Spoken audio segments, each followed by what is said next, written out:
Hi everyone, welcome to our book launch this evening. Tonight's launch is a Carcanet Little Island launch, and of course we're here to celebrate Gabriel Josipovici's new book, which I have here, 100 Days.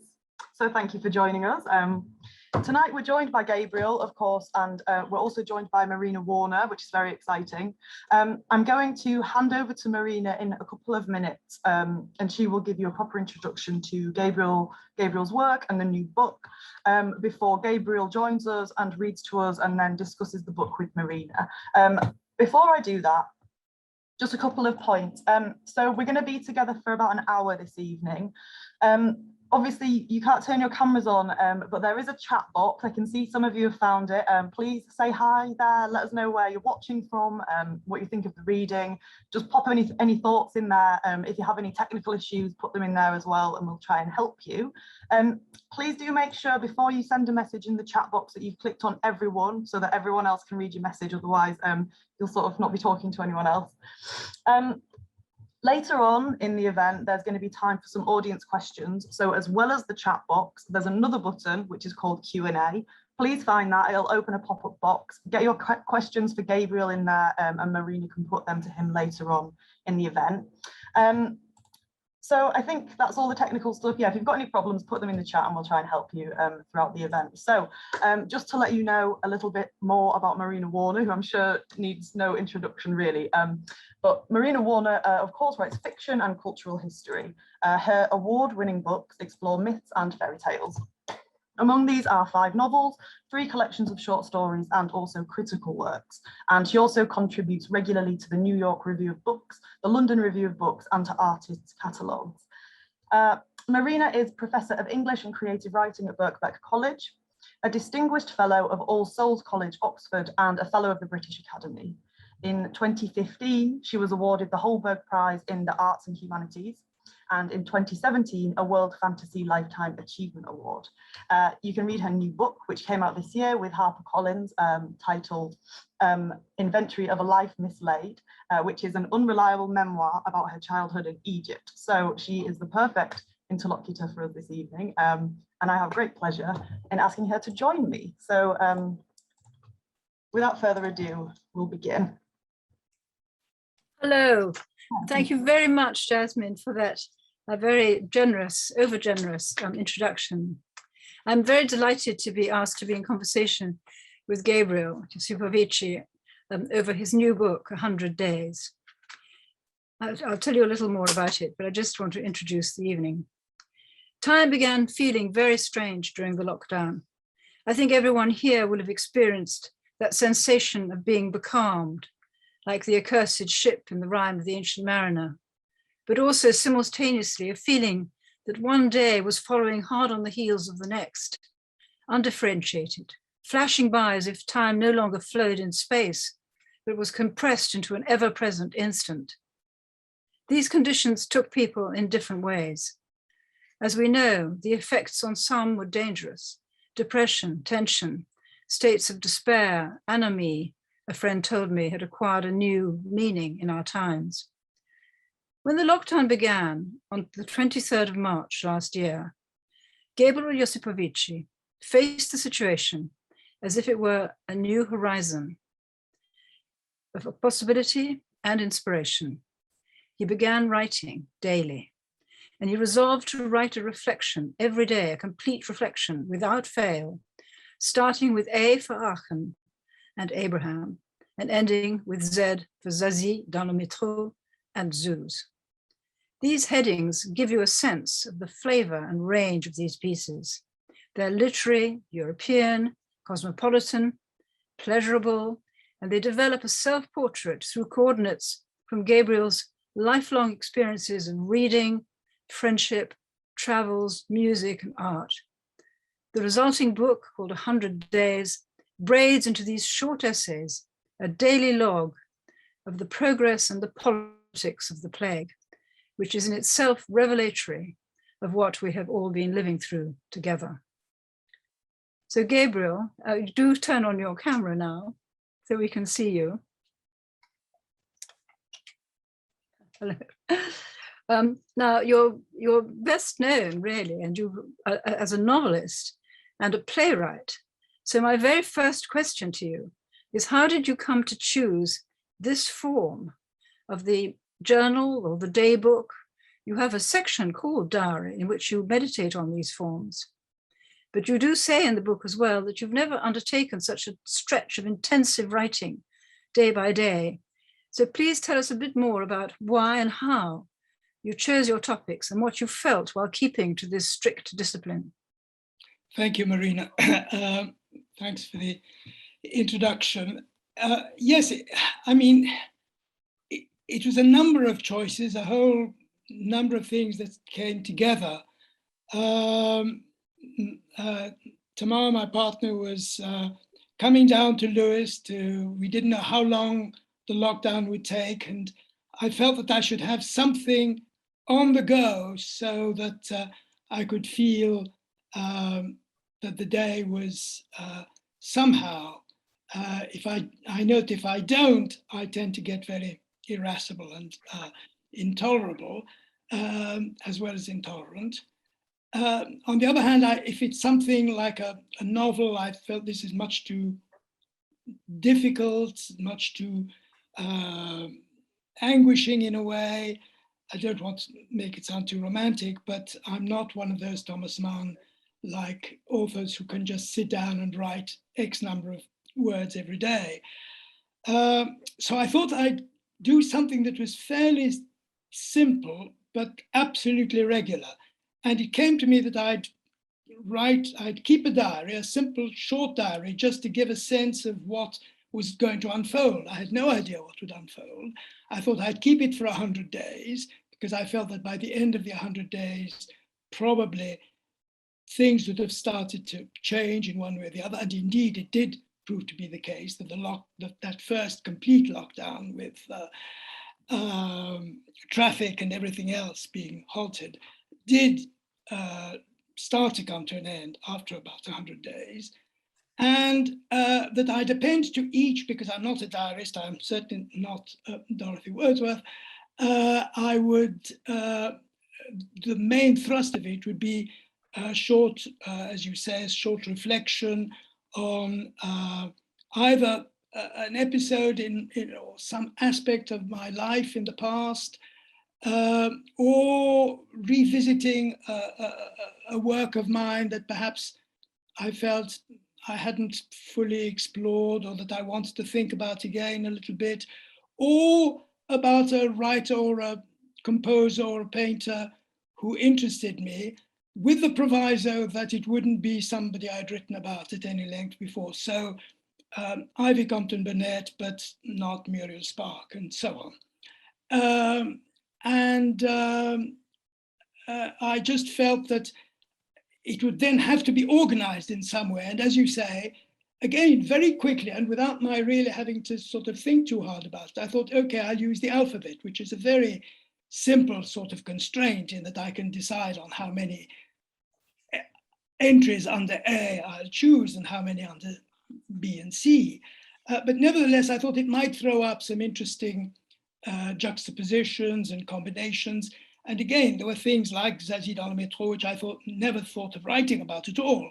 But of course, there are very few Zs. So that kind of thrust itself forward.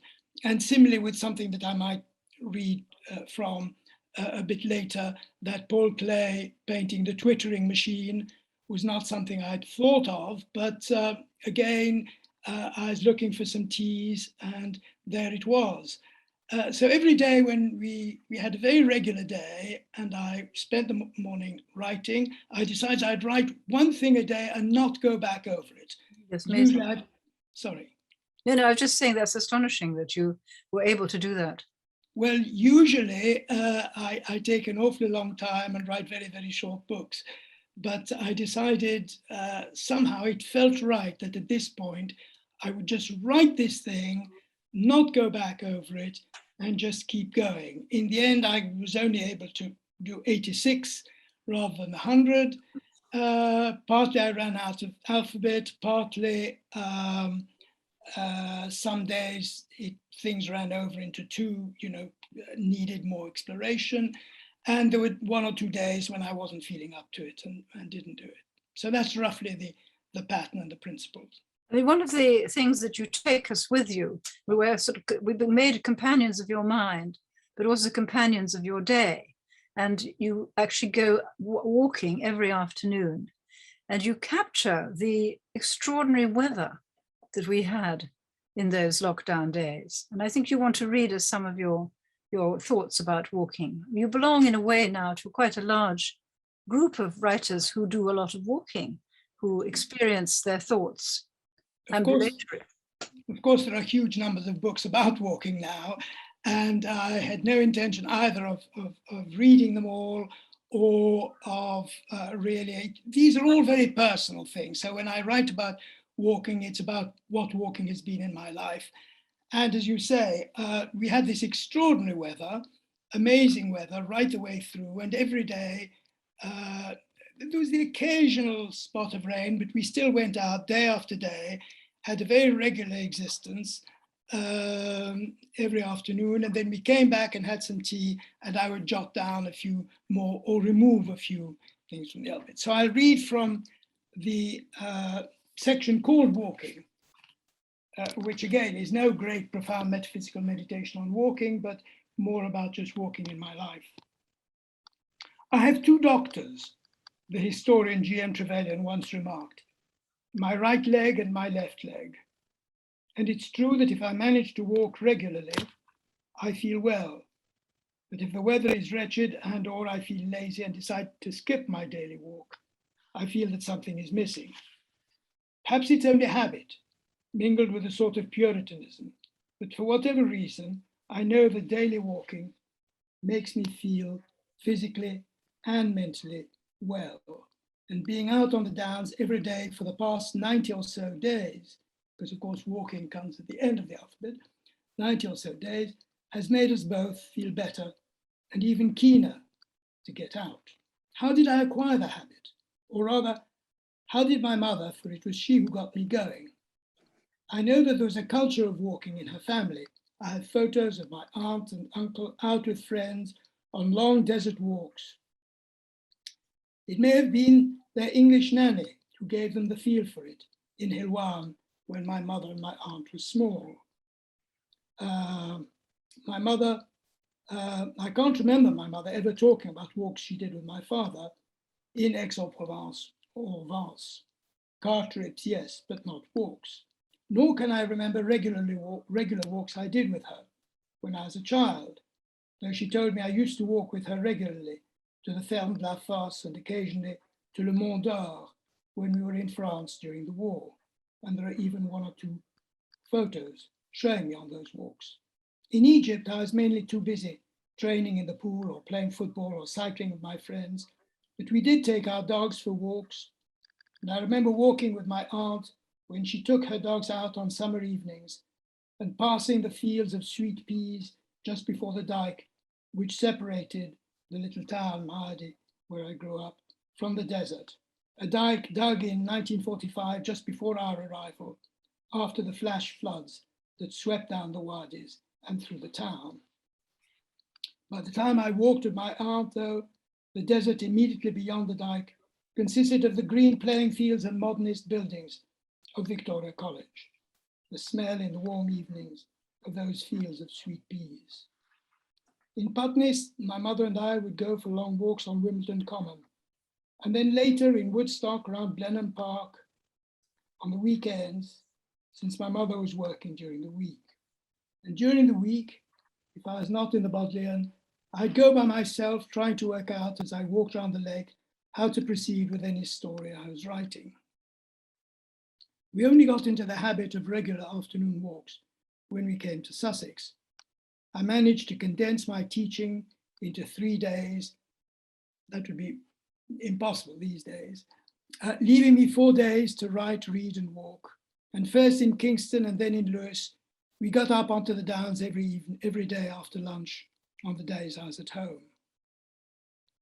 In later years, my mother would go out every afternoon by herself when I was away, rightly maintaining that if one didn't go out immediately after lunch in winter, it was hard to get out at all. And of course, we took part in the many longer walks we organized with colleagues and friends. I remember one memorable walk with my painter friends Tim Hyman and Stephen Feiner, and many others from Lewes to Brighton via Rottingdean, when Tim, in his large coat, had difficulty getting over a stile. "You must realize, Gabriel," he said, standing astride it as I tried to guide his feet to the appropriate places, "you must realize that I am the most physically awkward person there is." That didn't stop him and Judith coming with us to Cabes and Bressanone one summer and joining us on innumerable downland walks over the years.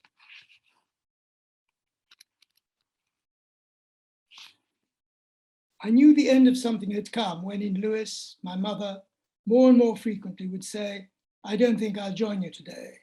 And I'd set out on my own, trying to make the best of it, but knowing something was lacking. And still today, when I've had as much practice at it, I find that most of the time, I prefer to go out with friends than by myself. Not always, of course, but most often. What a blessing it's been that tea shares this passion with me, nowadays often pushing me to go further than I might, perhaps, be inclined to go. Walking has become as much a part of my life as writing. I can't think how I would survive without both. And these past wonderful walking days during the lockdown have freed me from what at times had become a slightly jaded feeling at going once again round what I call the little racecourse, an hour's walk on the downs above Lewes, where there had once been a thriving racecourse that only closed the year after I arrived, my staple walk for as long as I can remember. Now we spurn it as much too short, and never, even on rainy days, go out for less than an hour and a half. And I've come to love that great westward sweep of the downs from Lewes towards Mount Harry and Black Cap in a way I never did before. Such luck to have ended up in Lewes, T keeps saying. If I was in London during lockdown, I think I'd go crazy. We are indeed lucky. Thank you very, very much. I think that you can get a sense, those of you out there on the Zoom, of the great sweep that takes one from the Downs, much loved local landscape, intimately known by Gabriel and his friends walking on it, to these points and coordinates across the world that have been your life. And in some ways, this cosmopolitanism comes through very, very strongly in the sort of ease with which you make these references. But one of the themes that comes through as a sort of diptych with your love of Lewes and your feeling safe and happy in Lewes is a sense of actually also being out of place, of being, I mean, you mentioned now and then that you still feel foreign in England. And you also have an interesting passage called English language in the book about your relationship to a language which you adopted very young, but nevertheless was not. Or perhaps you think you don't have a native tongue. I think you say that. Would you like to talk a little bit about your sense of being foreign? That's another heading of a chapter. Yes, I'll talk about the language thing because I think the two are obviously interconnected. I suppose, like all writers, when they're starting out, you look for any excuse for writing as badly as you're doing. And of course, I blame the fact that I wasn't born with the English language, that I felt that I was an outsider to it. I also felt that I was not inward with English culture, but certainly with the language. I mean, I spoke only French till I was 5. And then when I learned, I went to an English schools in Egypt, but the only English people were the teachers. And when I came to England, and yet, so I envied my painter and composer friends because painting and music are international languages, and felt somehow terribly constrained by the fact that I didn't have that inwardness with it, which I sort of so admire in writers like Muriel Spark or Rosalind Belbin. But then I suppose I read this wonderful remark of Stravinsky's in one of his conversations with Robert Kraft, something I've often quoted, where he says, if Beethoven had had Mozart's lyric gift, he would never have developed his rhythmic capacity to the degree he did. That became a kind of mantra for me. In other words, you've got to go with the things you have and not lament the things you don't have. And maybe the very fact that you don't have certain things gets you doing other things better, perhaps. But it still is always an anxiety, a gnawing feeling that somehow this is not a language I inhabit naturally. Although it's the only language really I have. I've tried writing in French, but that doesn't work. And what about the sense of this? I mean, one of the facets that emerges from the daily log of the unfolding of Brexit during this period is your sense of discomfort with the insularity that is becoming entrenched in the culture of these islands.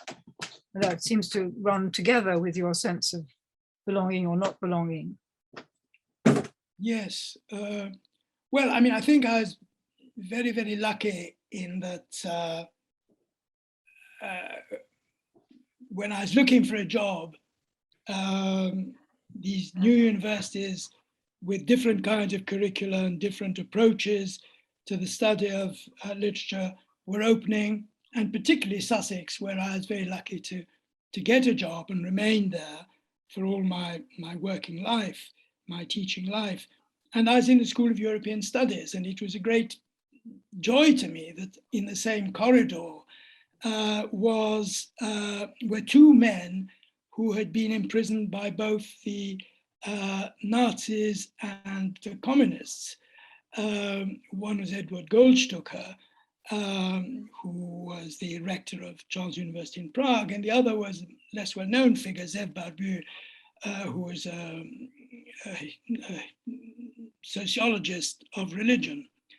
And so there was this sense of a kind of cosmopolitan culture, but certainly when we all started out at Sussex, I think we all felt, and my young colleagues as well as the older people, such as those I've mentioned who were there, and the senior people like David Datches and John Cruikshank and Martin White and Asa Briggs, all felt that somehow we were at the vanguard of something, and my idea was that somehow the sorts of things we were teaching, the sorts of openness that we were hoping to induce in our students would be something that would be part of what would become English culture. Of course, you know, one's hopes are always disappointed. I think this seems to be true in life generally. And of course, in contrast, I found that everything was on the contrary, closing in, becoming more insular. And naturally, then I gravitated towards people in my friendships and in my reading who had more than just this sort of slightly narrow English approach. And this is, you know, why I enjoy, you know, what you write and what you write about, and feel that we are somehow slightly, you know, if not a dying species, hope that we are certainly a small and embattled one. I often feel like a very old pagan when the Christians start unbelievably coming to power in the Roman Empire. But I just wanted to ask you, you know, because we share this Egyptian childhood. I, of course, left before I have very many memories. I have some memories. You were a little bit older, so you have a lot of experience and memories of Egypt. But do you feel that there's a parallel between the way the world of multilingual, polyglot, multi-ethnic world of the Middle East at the time was shattered in the post-war period? Do you feel there's a parallel between the source of shrinking that's happening now and what was happening then? Well, again, I mean, I left Egypt when I was 15, but certainly in my childhood and hearing, you know, many languages around me and people talking about different, you know, not seeming to think in terms of nations and nation states. This obviously has stayed with me, though both my mother and my aunt had an English nanny, as I said, when they were small, and somehow remained slightly sort of, well, obsessed in a way with English culture. Your point about feeling like a pagan, I feel with Brexit that it's the analogy I make is with those cosmopolitan Jewish writers of the Austro-Hungarian Empire, who at the end of the First World War suddenly felt that they were the citizens of a tiny, rather chauvinistic country, and that somehow their world had been sort of taken away from them. Brexit seemed to me to certainly culturally make me feel that. Yes, and also the Ottoman Empire, the Balkanization of the Ottoman Empire was a similar movement. But Yeah. I wondered if you'd like to read a bit of your, as it were, lockdown diary come Brexit diary, that makes these very pungent, very strong punctuation to your reflections as we hear what's happening day by day. And it reminded me very valuably, very interestingly, of how everything kept changing. Well, that partly I wrote this book more than any other book for myself, to sort of try and keep track of what was obviously an extraordinary event, the pandemic, and to see how it was playing out both in this country and in the world, and to sort of juxtapose that with personal and private things. So I read a couple of tiny little ones. The first one for the 9th of April, which happened to be Passover. So, well, Passover last night. Earlier, tea on Zoom with various children in the family, going through the songs with them. Strange but touching. Boris's situation unchanged, still in intensive care, but not deteriorating. Ridiculous claim on Tuesday by Dominic Raab that he would pull through because he's got incredible willpower, as though the thousands who've succumbed lacked it. Horrible. And one for the 21st of April. Government incompetence more and more evident. The actions and inactions of those supposedly in charge are leading to the unnecessary loss of many lives, including those of doctors and nurses who should never have been put in the position of having to choose between their personal safety and their patients. The glorious, unreal weather continues. I'm in danger of annotating this diary like Bonnard on the Côte d'Azur, filling in his daily diary throughout the turbulent 30s with only a single word accompanying a sketch: soleil, ciel bleu, pluvieux, etc. Well, thank you very much. One of the other strong strands in 100 Days is about literature and writing, and your quite decided and opinionated views on how this should be done. It's very engrossing for the reader, but I do want to ask you about your love. You say that you admire the Bible for its simplicity, its linguistic simplicity, the structures of the sentences, the lack of adornment, no adjectives, and so forth. But you also like Proust. And I don't think one could say that of Proust, that he was simple and unadjectival. So just tell us a little bit more about your advocacy of plainness, simplicity, which I agree is in your own work, is in your own fiction. And of course, always very resonant and luminous, but nevertheless simple. And your love of Proust.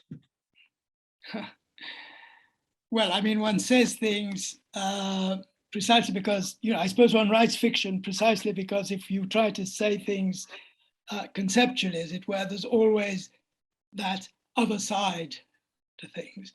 I think there are good and complicated reasons why I love Proust. I think from the beginning, when I first read him at 17, I think I found it enormously encouraging because he gave me the feeling, which is what the whole of La Recherche is about, in a way, that failure is a part of life. It's not something you have to get over, but something you have to understand and recognize, so that in a sense, there's no such thing as failure in writing or in your life or whatever. Now, this doesn't mean that it's wonderfully optimistic, but because poor Marcel goes through and obviously lives a very painful life. But I think there is this feeling that, which is the main thing I took away from it, as well as lots of other things, extraordinary moments that are actually quite simple, such as when he talks about things I've never seen in any other book or have seen since, when he talks about the joy of sleeping on a fresh pillow and how it reminds one of the pillars of one's childhood and the happy, unanxious sleep of childhood. Now, these little things were wonderfully. Suddenly I felt, all these other books, and I'd been reading. I had a year between school and university, and I read my way through the Putney Library, public library, and the Wandsworth Public Library, or as much of it as I had time for, through the great novels and so on, and they were profound, and they were frightening, and they were interesting, and they were comic. But with Proust, for some strange reason, I just felt yes all the time. This is true. This is true. This is talking at a deep level about something that's true. This doesn't mean that when my writing is in any way like Proust, and when one is faced with a page, however much one has, as you know, I'm sure, however many sandbags, I always put it, one has in place, there's a point when you actually have to venture forward. There's that point that Philippe, I think he's called Philippe Petit, the tightrope walker, talks about in that wonderful film about him when he put up the tightrope between the then Twin Towers. And he says, the really difficult and problematic moment is stepping away from the solid ground onto the moving rope. Once you're on the rope, that's fine, but it's that transition that's so difficult. So I think the transition, we never know quite how we're going to do it. And I've found over the years that the kind of writing that I do, and that I, on the whole, apart from a few anomalies like Proust that I respond to, are the rather bare things. Of course, the Bible, but then Marguerite Duras, Aaron Appelfeld, that Israeli novelist. And Appelfeld himself talks about the Bible and Kleist as being somehow very central to his work. So I think there's that, and there's the feeling that too often, certainly in most novels that I read, this abundant use of adjectives that are used to try and make the reader feel that they are there, which I don't think ever works. I think that there are quite other ways to make the reader feel that they're there. Do you think that you respond more to cues from music and art than some other? You seem very much inspired by your experiences of both music and art. I think you want to read us something about from the little essay you wrote about one of Clay's works of art.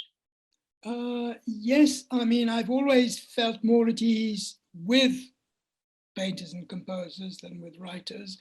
Somehow I felt that they're talking about the same sorts of things as I'm talking about. And I've often been puzzled by the fact that I have no musical education and my friend Rosalind Belman's mentioned this to me. She said, I can't understand, music seems very central to your life, and yet you say you have no musical education, whatever. I mean, I can't play the piano, I can't read music, I can't.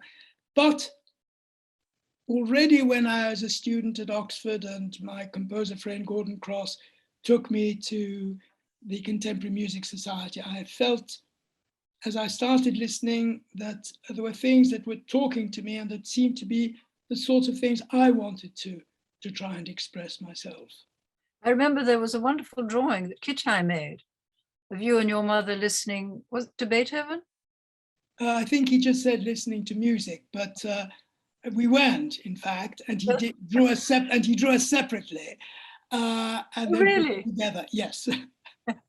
And I think he's very good on my mother, but I don't think it works. He makes me look like a sort of Israeli tank commander. I'm not very happy. Oh, no.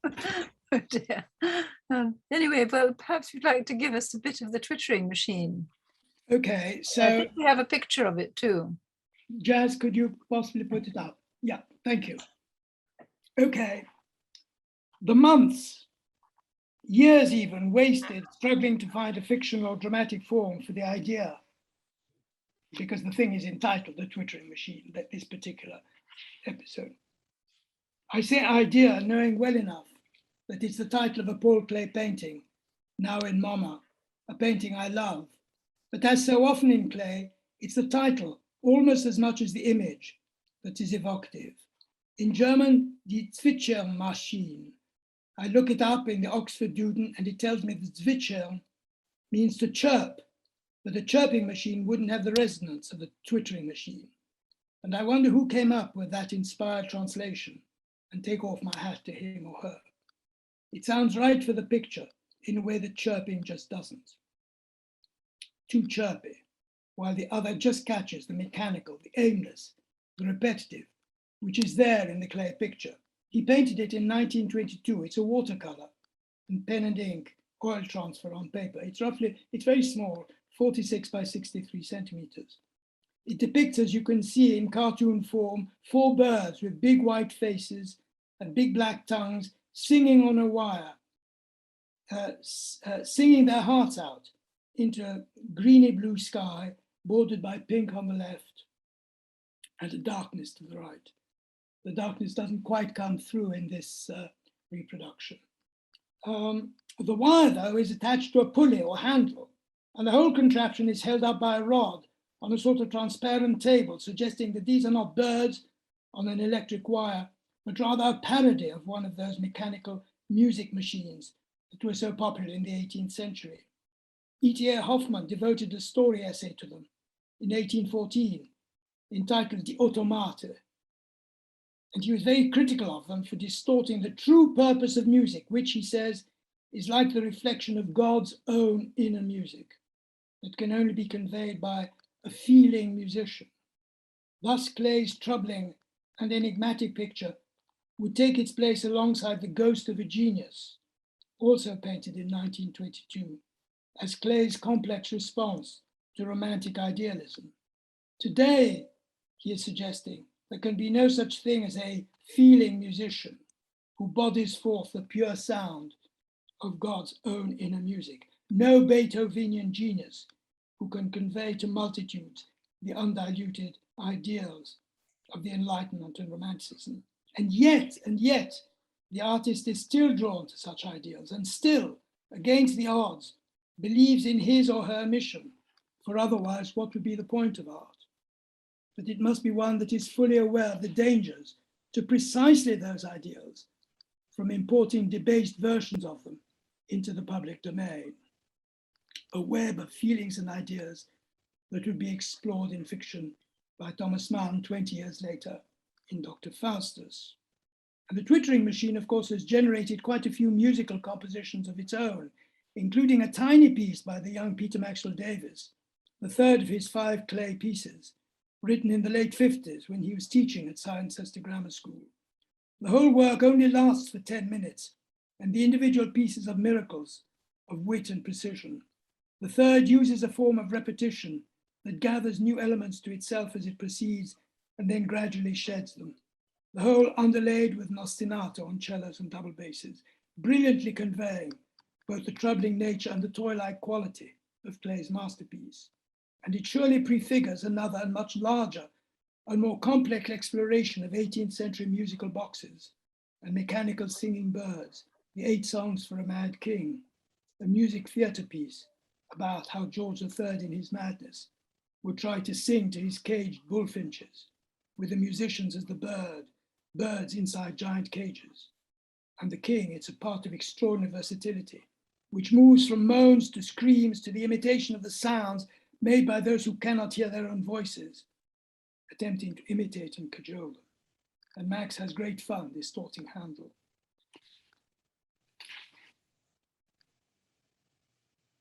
Klay's painting and Max's rendering of the twittering machine border on the crazy, on something at the edge of language and representation.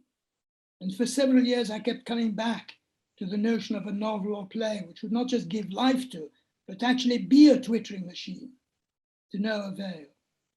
Perhaps I got somewhere near to it in an early stage play called Comedy.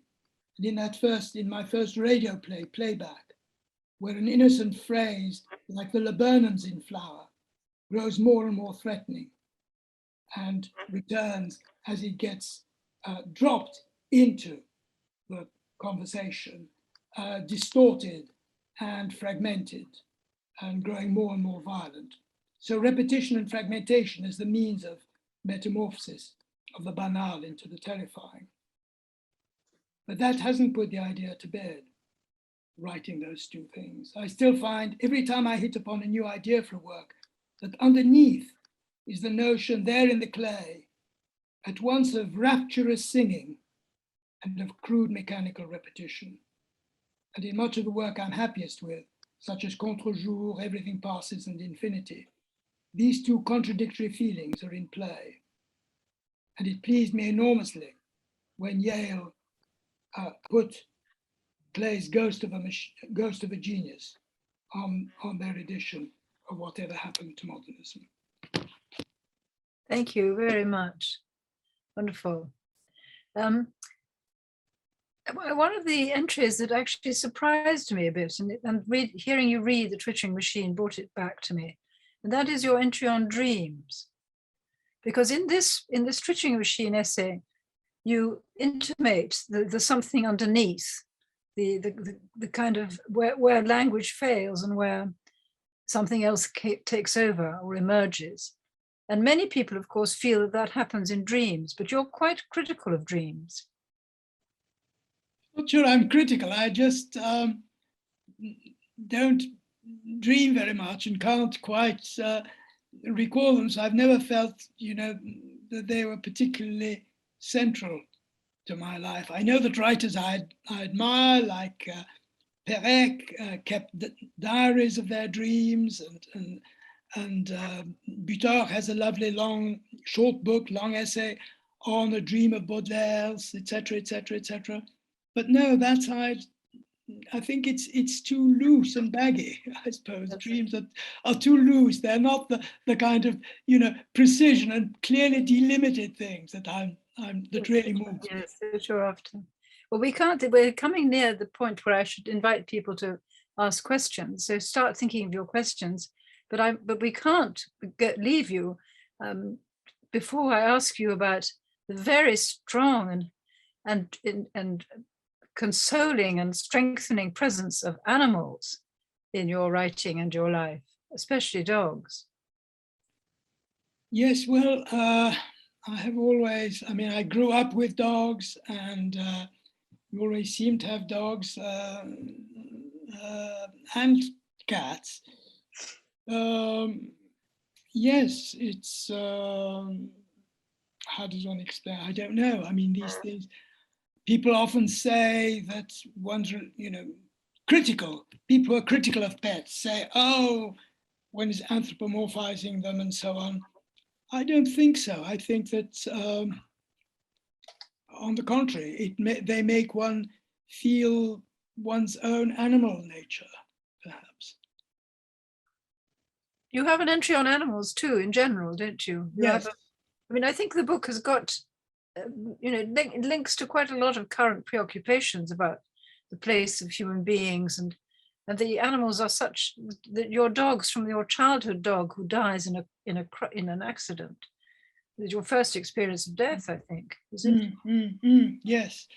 Well, I've often felt that dogs are very good pets for people with children to have, and in a way they do, because of their short lives, it does sort of teach children about death, I think, in a way that is important, valuable, difficult, painful. Yeah. Mm. Have you got a dog now? No, alas, no. Oh. I'd like to have one, but there are various problems connected with Yes, that. yes. No, I know. So I think I'm going to look at the chat now. Let's see if there's questions. I'll open it up. If we have got. So we've got a question from Andrew Bales. When you were writing 100 Days, did you always expect to be publishing it in a world so much unchanged as the one we find ourselves in now? That's interesting. Yes, that's very interesting. Thank you, Andrew. No, I mean, as I said to you, this was really the most personal of my books. And when I started, it was just for me to get through the days in certain ways that would be pleasurable. But then, of course, as I was getting towards the end of it, I suppose that old itch to have people seeing what one has done, reading what one has done, began to kick in. And when it was done, I showed it to a few people, and their responses were, on the whole, very favorable, although they had, in some cases, quite strong criticism of various aspects of it. So I decided I'd show it to Michael at Carcanet, and this was the end result. So it does feel much stranger than my books to be reading it out, because on the whole, I don't. I suppose if you'd asked me a few years ago, I'd have wanted to keep my private life totally separate. But somehow, when I wrote that book about my mother, which was partly written, obviously for good therapeutic purposes, but also out of a kind of cultural interest, it opened up various things, and I began to feel that maybe I could do it. And then in the last book I published with Carcanet, Forgetting, I did find it helpful, rather than talking about the generalizations that one does in talking about memory and forgetting, to focus on one or two little episodes in my life. Yes. So yes, originally I hadn't thought of it at all, but by the end felt easier about it, and thought that might be. It is still a very private book, because you don't actually identify many of the people who appear, except as by their first names. I mean, it remains an intimate and private book. Yes. Which I think is a very good thing. So there's Kirsty Gunn has asked, how does it feel to read back the days? A sense of revisiting that strange time, or encountering something other, as though coming into a new narrative? Oh, thank you, Kirsty. I haven't reread it, except for the horrible business of proofreading and so on. So in a sense, I wasn't open to it. And I think maybe in a few years' time, if I live that long, it would be interesting to go back and look at it. But at the moment, it's sort of done and it's there. It's still very present, and I don't feel we are, after all, still in the pandemic. And although the government tries to pretend we're not, and we are still living in very, very strange times. Yes, I mean, I thought that it really brought it back for me. I mean, it was very sobering to read the account as it unfolded. And I felt exactly as you just said, that we were still there. And after all, the political masters are still there too. Yeah. So now we have Edward Wilson Lee. Thank you for the lovely readings and reflections, Gabriel. My question is, why do you think we are becoming so much less cosmopolitan, even as we tend to travel more broadly? And what can we do to counteract this trend? Isn't it educational? I mean, isn't it that, well, it's partly educational, I think, that simply, one sees all these modern language, the shortage of teachers, the lack of interest this just today, the government's talking about, the chancellor talking about the amazing universities that we have in Britain and how they're going to encourage it. And at the same time, I hear from my colleagues at Goldsmiths and at Sussex that they're cutting half a dozen jobs in English from both faculties. And, that goes across the board. So the humanities are really, in danger of disappearing, because for governments that think entirely in terms of GDP, I think that they are forcing these things upon us. And unfortunately, then the whole Brexit narrative, I think, is one again of, although they talk about global Britain, but if you cut yourself off from Europe, you're already cutting yourself off and sort of bolster your ideas by talking about, the heroism of the Second World War and so on. That is reinforcing a kind of insularity. But, I'm not a sociologist. I don't really have the answer. It's certainly very, as I say, that when I started teaching, I really felt we were at the beginning of something that was really going to open things up. I felt that compared to the Oxford where I'd studied, which I greatly enjoyed, but coming to Sussex was really, I felt there was a sort of breath of fresh air.